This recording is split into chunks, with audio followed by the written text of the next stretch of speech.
And of course, Coach John Wichiko, just a little time to make the adjustments. But the main concern for Coach John would probably be the energy coming from his players after a tiring quarterfinal series. Came out flat in game number 1. Well, there's no time to rest for the weary. Besides, Alaska, they qualified for the semis early. That's why they have that advantage. So Ginebra just has to pick it up. I think one of the things Ginebra's going to have to do in this game is try to really combat the size of this Alaska team, as Willie Wilson is their power forward. Villanueva missing on that short stab, but you can see in that first offensive play was that Ginebra was aggressive in attacking the basket. And they should stay aggressive throughout this game, Richard. I was talking about the size factor. If you remember back in the Talking Tech series, a lot of times it was Matt Cardona who was playing the small forward for Talking Techs, which really did not put Ginebra at a disadvantage. But here you're talking about Dela Cruz standing about 6'3", then you have a 6'6" Devance and a 6'8", 6'9" Sonny Thoth. So a much bigger team in this series that Ginebra's going up against. Rigo Villanueva getting the first basket here, as he did in game number 1, but right after that basket in game number 1, it has been all Alaska.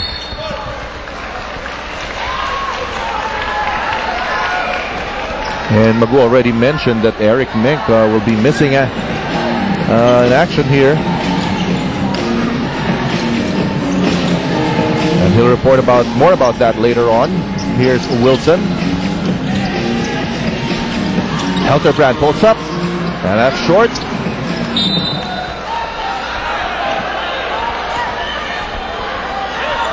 Back in game number 1, Alaska was unforgiving in their defense as well against Barangay Ginebra. Well, you can see in that particular play just now that they're just basically just sitting back in that lane, forcing Ginebra to make the outside shots. Kyle Hooper coming from LA Tenorio, too strong. Here's JC Intal looking down court. Intal kicks it out.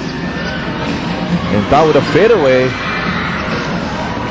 They want to get his confidence going right away. Well, we should say JC Intal was pretty unstoppable against Talking Techs, averaging almost 24 points per game in that series. And Jody Vance knocks down the 3. You see the adjustments defensively here of Barangay Ginebra. Every time the ball hits the post, they go into a zone. All right, a warning on Tony De La Cruz, yes, coach. And that's the best thing that can happen for Alaska with Vance hitting that outside shot, that three-pointer, as that will open up that defense of Ginebra. Villanueva goes inside, fade away, too strong. Tenorio for that rebound.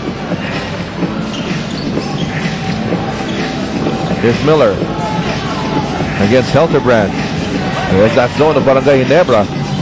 There's the kick out, extra pass to the short corner. And Alaska doing a very good job of reading the defense of Barangay Ginebra. Well, normally most defenses can really rotate on that first play pass out of the double team. It's that second and third pass that they become a little bit slower in rotating on, and that time Alaska did a good job with Dela Cruz making that shot. Tubid. He attacks. Tubid now. Shot is good. Another guy that should really provide the energy here for Coach John Wichiko is Ronald Tubid. Here's Miller. He pulls up. Long two on the way, and it's good as well. So Alaska shooting very well from the outside at the start of the game.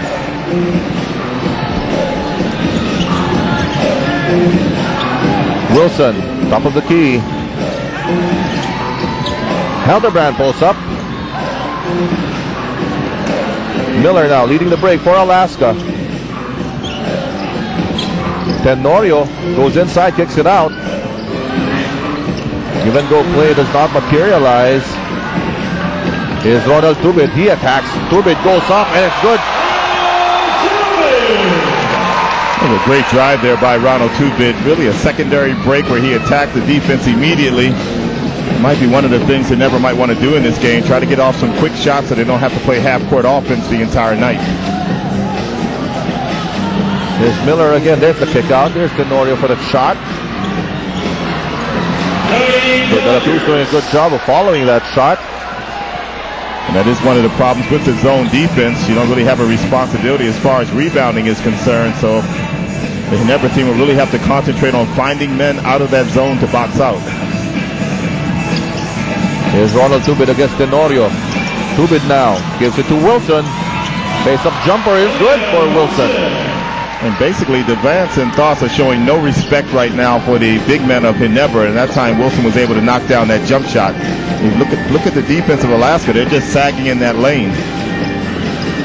Sonny Thos kicks it out to Miller. Nice fake. Loses the defense. Miller pulls up.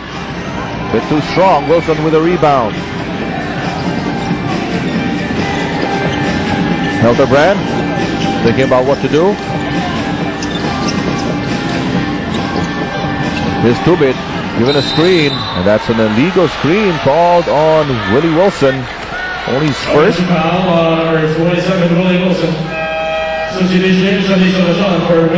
First substitution on the game is Sunday Salvacion going in for Wilson.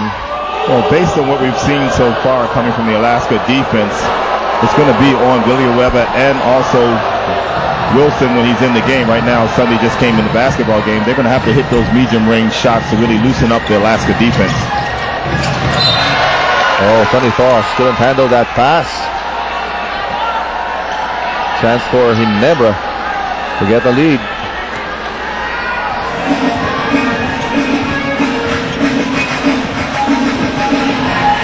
Here's Helterbrand. Helterbrand now goes inside. Rebound to De La Cruz. Tenorio sprinting down court. Tenorio finds Devance on the kick out. Not this time, and Salvacion grabs that rebound. Helterbrand to Villanueva. Bit too far away from the basket. Nice fake by Salvacion. He goes closer. Kick out pass anticipated by Tenorio, but a counter steal by Intal. Intal spins inside. Plenty of time in their shot clock here. Tubid goes in. That was good defense that time by Devance. Here's Tenorio to Devance. De La Cruz will try to finish. He does not. Intal. Now it's Helterbrand. Helterbrand stops on the three-point line. Good transition defense for both teams. Intal takes a three. It's going to end up being an air ball. No contact there. That was good closeout defense by L.A. Tenorio, really challenging that shot of J.C. Intal.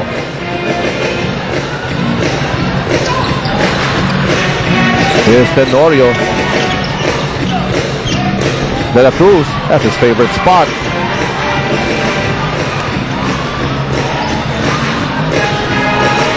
So scoring has slowed down here in the first quarter. Yeah, both teams have gone cold in the last 2 minutes.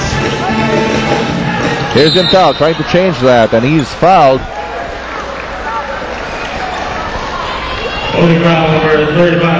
And so far in this game, Richard, JC has not seen the openings that he saw in the Talking Tech series. So coaches will talk to their players to take a first time out. We'll be back. Don't go away. All right, as we resume the action, let me turn you over to Mr. Magoo. You know, Richard, in the game of poker, or any card game for that matter, drawing more kings can always beat the aces, but in this case, Barangay Ginebra might just be in trouble as Eric Mack and Selena Cruz are out for this game. They're actually questionable for the rest of the series. Eric Mack out with a right groin injury and Selena Cruz with a right ankle sprain. Coach Jong knows his players are exhausted and beat at this point of the tournament, but says they now have to dig deep within themselves to find their inner strength in order to compete. Richard? Well, that's really a sad development for Barangay Ginebra. Only the opener in the series, and you have